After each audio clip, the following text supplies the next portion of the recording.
We were going down the stairs. I'm caught on the outside. There's like three guys wide trying to go down at the same time. We get down outside. We get into our foxhole and that night, and the entire compound was surrounded with concertina wire, and so the mortar round stopped, and we knew when the mortar round stopped that they were getting ready to come to attack.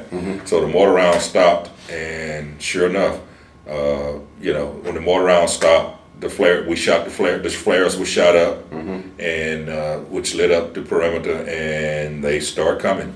I mean, just tons of them. They were coming, and at that point in time, what they would do is they'd come up and they would lay a ladder across the concertina wire to press it down and walk across, or two or three of them would fall across the concertina wire, and the rest of them would walk across their back to get across the concertina wire. That's the only way to get across the concertina wire to get into the base camp.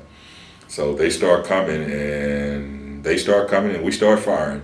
So you're in the foxhole with your underwear and your helmet and a helmet and a rifle. All of us are. So it was, how big of a? You said it was about what, 80 of you or 100 or? There was probably, there was other barracks, so there was probably about maybe 100, 150 so guys. So it wasn't a small group. You had at least had some support. Yeah, and there was APCs and tanks and what have you also in the compound there, and so the compound was pretty well protected. So the firing continued for probably 45 minutes to an hour, because they were trying to get into the compound there, and we finally had to call in the choppers.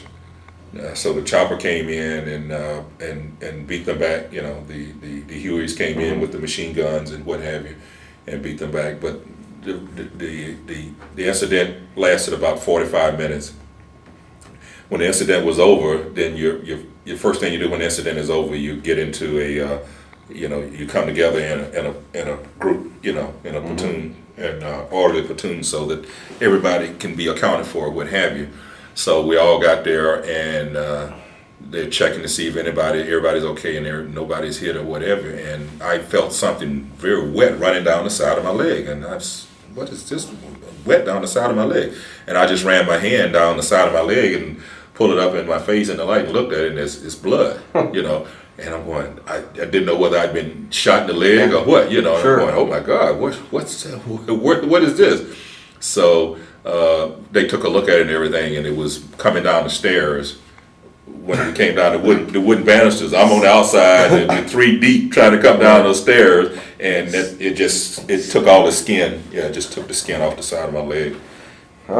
So it was And I take it nobody from your group got hurt in No, this? nobody was hit or nobody was killed. So you guys made it through. That had to be a hell of an experience, though. Yeah, that was one of the first time that I'd encounter heavy fighting and shooting and what have you. Because there's no, you're not a communications guy when the base is starting to be attacked. You're an infantry guy. I had a rifle and I had ammo just like everybody else.